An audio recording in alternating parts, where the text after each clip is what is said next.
안녕하세요. 베트남의 3일차입니다. 3일차는 하노이 외국어 대학교 쪽에 이제 제가 방문하는 것과 첫째 날 만났던 그 따이라고 하는 동생이 진짜 베트남 사람들이 가는 맛있는 국수집을 소개하겠다고 해서 저녁 시간을 비워두라고 해서 기다렸습니다. 오전에 잠시 좀 쉬고요. 오후 시간에 이제 오전에 나가서 그 외국어 대학교 방문하고 거기에 한국어과가 있더라고요. 그래서 제가 명함 주면서 제가 한국에 있는 학생들도 이쪽에 보내고 싶지만 현재 있는 학생들 중에 한국으로 오고 싶은 그런 길이 있다면, 관심 있는 사람들이 있다면 연결고리가 한번 되어 보고 싶다라고 해서 담당자분한테 명함을 드리고 왔어요. 어, 여전히 배가 안 좋아서 음식에 대해서 되게 조심스러웠어요. 뭐 함부로 먹을 수가 없으니까. 그래서 음료수만 마시고, 어, 외국어 대학교 옆에 사범대학이 있고, 또 하노이 국립대학이 있더라고요. 그 대학 체계가 좀 달랐어요. 그래서, 대학교들에 대해서도 좀 궁금하기도 하고 해서 또 주변을 좀 둘러보는 시간도 좀 가졌고요. 그 앞에 이제 중고등학교가 있었는데, 그 중고등학생들이 가서 사 먹는 매점 같은 게 길가에 있더라고요. 아이스크림 너무 맛있게 먹는 거예요. 그래서 아이스크림 저도 하나 먹었어요. 우리나라 돈 300원인가? 그랬던 것 같아요. 그리고 난 다음에, 그 오렌지 주스가 너무 마시고 싶어서 오렌지 주스를 시켰는데 알고 보니까 그게 오렌지 주스가 아니라 그 우유와 오렌지 주스가 섞여 있는 약간은 요구르트 맛 나는 그런 거였어요. 근데 그걸 먹고 나니까 속이 조금 편해진다라고 생각이 들었어요. 그리고 나서 이제 하노이 대학을 갔는데 하노이 대학을 리셉셔니스트가 영어를 정말 못하시더라고요. 그래서 제가 이런 것 때문에 이런 것 전공을 찾는다고 했더니 자기는 못하니까 도와줄 수 없다. 그래서 제 잘못이죠, 그죠? 미리 다 선약하고 왔어야 되는데 그러지 못했으니까. 그래서 이제 거기는 이제 못 만나는 걸로 하고 이제 서칭을 좀 더 해보니까 메일로 보내도 충분히 제가 원하는 정보를 얻을 수 있겠다 생각이 들어서 거기서는 그만 빠빠이를 하고 다시 이제 제가 따이를 만나기로 한 장소로 와서 기다렸다가 따이를 만나서 이제 이동을 합니다. 이동하는데 사실 제가 말했잖아요. 제가 숙소를 좀 외곽에 잡았기 때문에 그 다시 올드커터라고 하는 시티로 들어가는 데 있어서 차가 엄청 밀리더라고요. 그리고 오토바이는 사이사길로도 많이 가고요. 인도로도 올라가서 막 다니기 때문에 좀 더 빨리 갈 수 있는 확률도 많은데 차들은 등치가 있으니까 어쩔 수 없잖아요. 그 길 따라가야 되고 밀린 대로 해야 되는데 어쨌든 그 분짜집에 갔어요.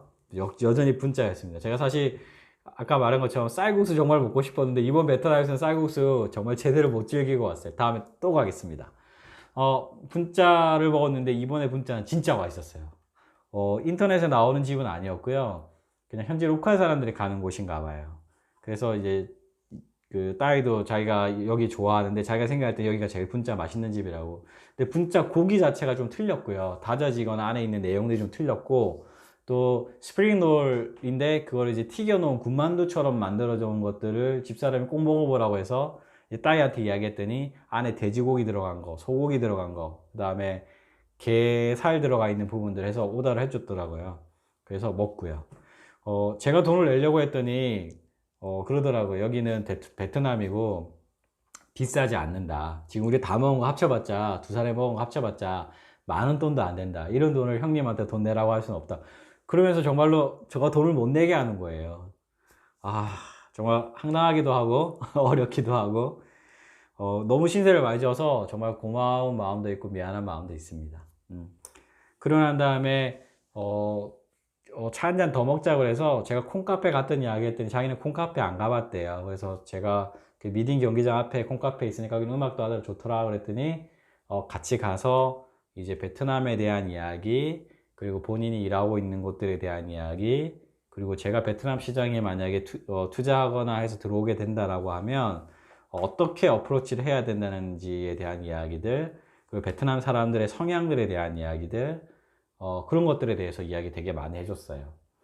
아무래도 현지인이 이야기해주는 베트남은 제가 인터넷으로만 찾았던 그런 베트남하고는 사뭇 틀렸고요.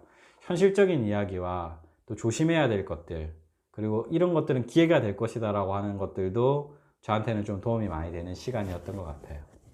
셋째 날은 다른 날보다는 좀 더 여유 있게 보냈고요. 그러도 와중에 제가 그 다음날 코트라하고 미팅이 잡혔기 때문에 넷째 날은 공항으로 이동해야 되는 날인데도 불구하고 오전에 이제 미팅 잡는 걸로 예정해서 이 영상은 좀 짧으니까 이어서 넷째 날까지 같이 할게요. 그래서 오전에 코트라 미팅이 있어서 코트라 갔고요. 코트라 가서 담당하시는 분 만나서 이야기 나누고, 제가 갔더니 많은 분들이 오셔서 상담하고 계시더라고요. 이제 현지로 오셔서 비즈니스 하시거나 다른 나라에 베이스를 두고 있는데 이 나라와 뭔가를 커넥션을 가져서 수출 수입 관련된 것들 상담하시는 분들도 계셨고, 저는 이제 그런 게 아니라 인력 송출에 대한 부분이라 그 베트남 쪽으로 한국 사람들이 가는 것뿐만 아니라 이쪽으로 유학 관련된 것들에 대한 기회들도 있을지에 대한 여부를 궁금해했고, 실제로 그 한국 사람들이 건너와서 여기에 세틀다운하고 이제 살 수 있는 방법들에 대한 부분들, 비자에 대한 이야기들, 그리고 한국에서 지금 진행하고 있는 그 K-무브라고 하는 제도, 이제 이거는 산업인력공단에서 진행한다고 안내해 주시더라고요. 그리고 이제 중간 관리자 교육이라고 무역협회에서도 진행하는 여러 가지 프로그램들이 있다고 안내해 주셨고, 아직은 기회가 되게 많이 있다. 하지만 어렵지 않게 준비해가지고 들어와서는 베트남에서 서바이브 하기는 힘들기 때문에 충분히 조사도 많이 해보시고, 또 여기서 잘 지낼 수 있는 그런 좋은 인력들을 찾아오는 것도 저에게는 중요한 요소가 될 것이다. 본인도 베트남어를 전공하고 유학을 와서 있다가 현지에서 채용하는 그런 케이스라고 말씀을 하시면서, 단기간 내에 승부를 보려고 하는 건 좀 힘들 수도 있다고 이야기 하더라고요. 조금은 길게, 잘 버틸 수 있고, 거기서 조금 더 미래를 볼 수 있다라고 하면 베트남은 기회의 땅이 될 것이다 라고 조언을 주셨어요. 제가 보는 시각도 그랬거든요. 단기간 내에 6개월 내에 뭐 와가지고 언어를 다 마스터하기도 좀 힘들고요. 거기서 일자리를 구한다는 것도 좀 힘들다고 생각이 들었습니다. 그 코참이라고 하는 빌딩에 그 사무실이 있었는데 그 옆에가 그랜드 호텔이었는데요. 거기가 삼성전자의 직원들이 기숙사 형태로 쓴다고 그래요. 아침에는 몇백 명이 거기서 나온다고 그러고, 거기는 한국 관련된 업체들도 되게 많이 있었고, 그 건물 내에 상주하는 한국인들도 많이 있었습니다. 그래서 약 7천여 개의 한국 그 기업들이 베트남에 진출되어 있는데, 또 다른 기사들을 제가 접해 보니까 많은 곳들이 폐업도 하고요, 철수도 하기도 하고요. 실제로 비즈니스의 원래의 목적을 소기에 달성하지 못해서 좀 재정적인 어려움도 겪는 그런 기업들도 많다고 안내가 되어 있더라고요. 그래서 이제 처음 그 베트남 시장을 두드리는 제 입장에서 볼 때는 사전에 조사도 좀 더 많이 해야 되겠고, 노력도 좀 더 많이 해야 되겠다 생각도 좀 드는 그런 시간이었습니다. 그리고 나서 이제 제가 원래 11시에 체크아웃이었는데 1시까지 연기를 했어요. 제가 조금 더 체크아웃 늦게 해도 되겠냐고 이제 그 에어비앤비의 그 호스트한테 연락해서 그렇게 하고, 좀 더 있을 수 있으면 내가 돈을 좀 더 내더라도 6시까지 있겠다고 그랬는데 그 다음 손님이 오기로 돼 있어서 안 된다고 하더라고요.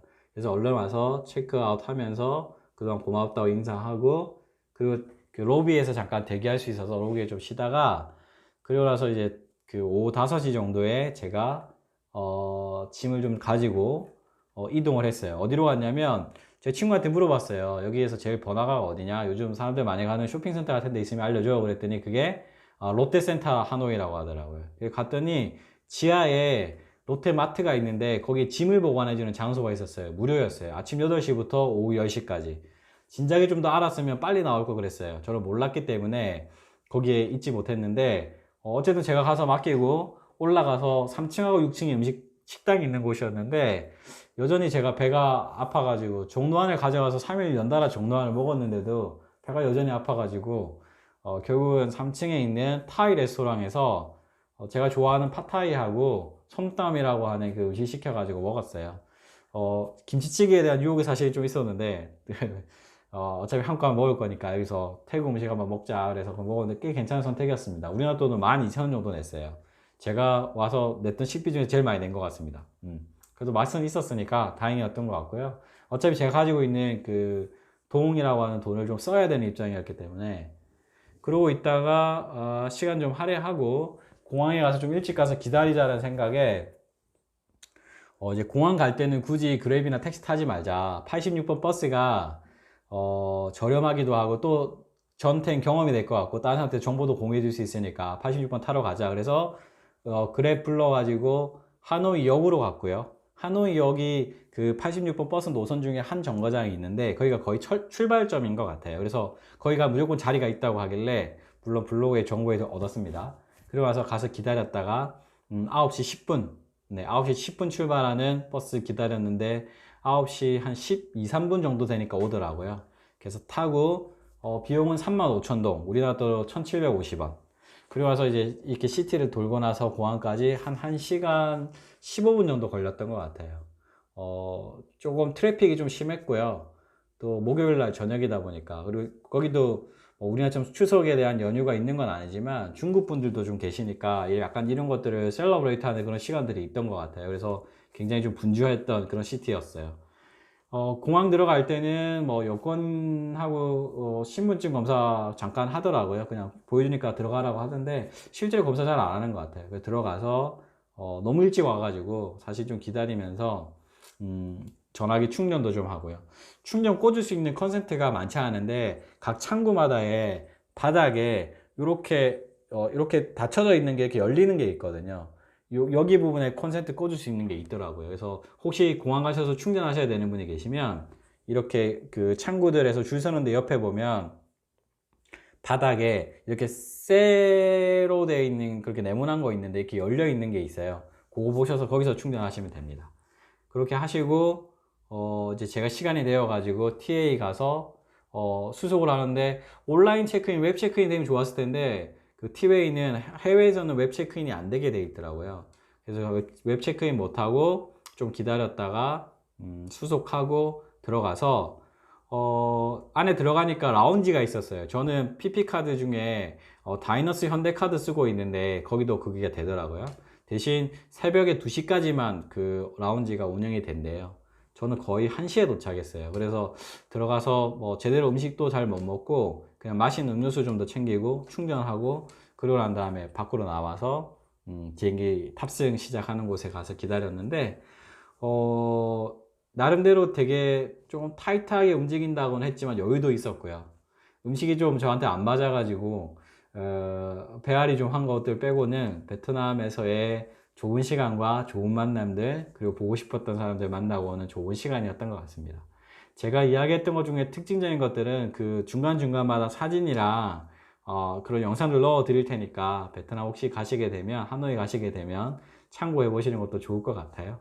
이상 짧은 제 베트남 출장기의 이야기였습니다. 이번 주 마지막 잘 정리하고 다음 주부터는 또 교육 관련된 또는 제가 베트남 갔다 와서 이제 제가 본격적으로 그 취업에 관련된 일을 할 수 있게 됐으니까 그런 이야기를 나눌 수 있도록 또 하도록 하겠습니다. 이상 유학 읽어주는 남자 드림지인 코리아 양원영이었습니다. 감사합니다.